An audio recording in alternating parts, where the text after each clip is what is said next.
This is my Disc Destroyer. It's a mean little machine with one job, testing grinding discs. With so many grinding discs and countless reviews, it's hard to separate fact from fiction. This is where the Disc Destroyer comes in. It cuts through the noise, delivering real results. No bias, no sponsorships, just cold hard tests. Grinding discs can face a lot of real-world challenges, like high and low pressures, hot and cold materials, and of course, fast and slow speeds. This machine tests it all, so that we can finally find the truth in the reviews. Today I'm testing the Steel Savage Type 29 flap disc, coming in at $1.90. Across the web, no one has any strong opinions, positive or negative, about this flap disc. But that doesn't mean people aren't still buying them totally blind. So instead, I'll test this disc myself. I'll identify its strengths and weaknesses, so you know what you're getting before you buy. Let me break this down for you. Each disc will be grinding this test bar to see how much it can remove within 20 minutes time. This will chart out its story and tell us exactly how this disc behaves based on how much material it removes at any given point. But if the disc stops effectively grinding the bar or just straight up disintegrates, the test is over. Let's begin. First, I wanted to see how this disc performs under pretty typical grinding conditions. I did this by emulating light pressure grinding with a 4-pound weight.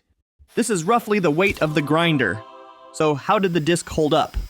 The Steel Savage was able to keep cutting material for about 8 minutes until progress started to slow. 30 seconds later, I ended the test because I could see it was no longer grinding effectively. Measuring the coupon, I saw a little under 6 inches of metal had been cut. As a benchmark, this isn't too bad, but with some tweaks, I think I can push this disc even further. The first switch up is the metal temperature. I heated up the first few inches of the coupon to simulate grinding on a hot weld. The disc performed exactly the same, with no noticeable improvements. And it stopped making headway on the coupon, which was why I had to end the test. Next, I'm going to try lowering my grinder speeds, hopefully extending the disc durability. So with the same weight, I dropped my speeds from 11,000 RPM to 6,000 and started my next experiment. At the slower speed, the disc performed about the same.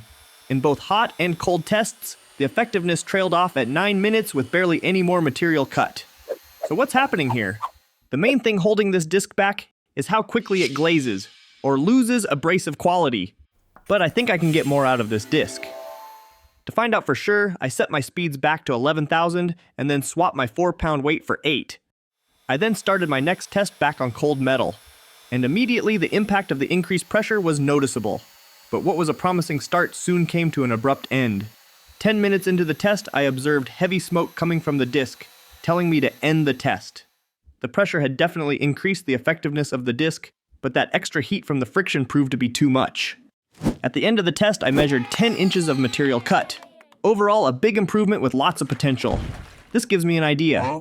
If I heat up the coupon again, it may actually help our disc. So I heated the first few inches of the metal and put it to the test. And it seems my gut feeling on this test was correct. The Steel Savage was able to last the entirety of the 20-minute test. This is double the lifetime of the cold metal experiment. It was also able to eat an impressive 22 inches of metal during the test window. So what do these results tell us about the Steel Savage? For best results, definitely use this disc with heavy and even pressure on hot metal. This maximizes the longevity and effectiveness of the disc. Using the disc with lighter pressure will make the disc glaze sooner, but not before giving a pretty good performance for its cost. But in the end, it's up to you to decide if $1.90 is worth these results. If you'd like to see the data I've collected for this disc, as well as the other discs in these tests, I've posted them at the Fireball Forum, linked in the description. I'm going to keep posting more and more of these test videos, so stay tuned to find the truth in the reviews. And if you're wondering why I built the rig the way I did, how it works, and what it's all about, I have a video that goes into great detail that you should check out. Thank you guys for watching, and I'll see you in the next one.